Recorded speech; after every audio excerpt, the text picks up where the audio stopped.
স্বামী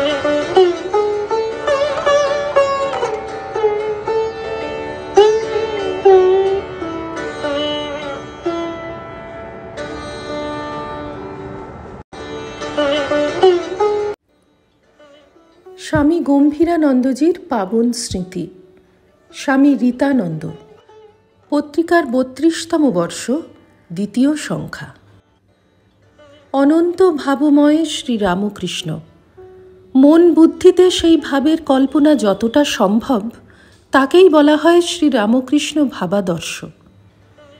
এই ভাবাদর্শ শ্রীরামকৃষ্ণ জীবন থেকেই উদ্ভূত, তাতেই স্থিত এবং তাতেই পর্যবসিত।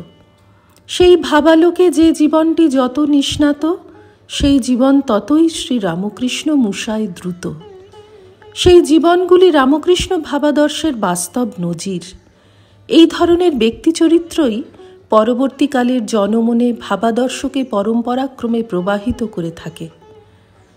এরকমই এক ভাব সমৃদ্ধ জীবন পূজ্যপাদ স্বামী গম্ভীরানন্দজি মহারাজের।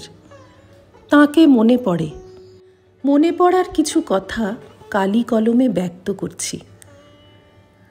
সকলেই জানেন, পূজ্যপাদ স্বামী গম্ভীরানন্দজি ছিলেন খুব কম কথার মানুষ। কিন্তু সকল সেবকই বলেন, সাধু ব্রহ্মচারী এবং ভক্তদের জিজ্ঞাসা নিরসন করতে মহারাজ কখনো পিছোপা বা গররাজি হতেন না। তবে মাত্র কয়েকটি কথায় প্রয়োজনীয় বিষয়ে দিক নির্দেশ করে দিতেন। আমরা দেখেছি মহারাজ বক্তৃতাও দিতেন সংক্ষেপে, ছাঁকা ছাঁকা কথায় মূল বিষয়বস্তু উপস্থাপন করে। কখনো বিস্তৃত ব্যাখ্যায় যেতেন না। মহারাজ ছিলেন অতি অল্পে সন্তুষ্ট, কোনোদিন কিছু চাইতেন না।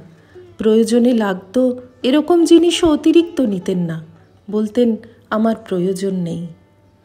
অনেকেই হয়তো জানেন না, মাতৃভাব তাঁর মধ্যে সর্বদা জাগ্রত থাকত। চোখে দেখতেন না, কিন্তু সেবকদের গায়ে হাত দিয়ে বলতেন, তোর চাদর কোথায়, গরমের পোশাক নেই কেন? বৃদ্ধ ও প্রবীণ সাধুদের কার কী প্রয়োজন সেবকদের জেনে আসতে বলতেন এবং মনে রেখে ঠিক পাঠাতেন। সেবকদের খোঁজ খবরও খুব নিতেন।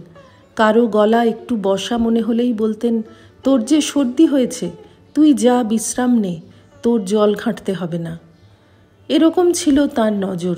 সেবকদের নিয়মিত জিজ্ঞাসা করতেন, খাওয়া হয়েছে কিনা, পড়াশোনা একটু করছে কিনা ইত্যাদি। সেবকদের বলতেন, তোরা আমার সেবা করিস, আমি তোদের মনের সেবা করি। তাদের পড়তে বলেই ক্ষান্ত থাকতেন না, মাঝে মধ্যেই কিছু জিজ্ঞাসা করতেন, না পারলে বলে দিতেন।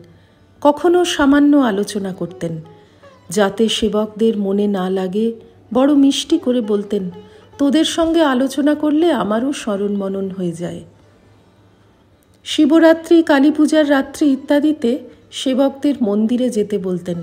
পরের দিন জিজ্ঞাসা করতেন আগের রাতের অভিজ্ঞতার কথা। কত সাধু ব্রহ্মচারী ও ভক্তকে প্রয়োজনীয় উপদেশ দিয়ে ভগবৎ পথে এনেছেন তিনি, তার ইয়ত্তা নেই। স্বামীজির নিয়মাবলী মহারাজ খুব পালন করতেন।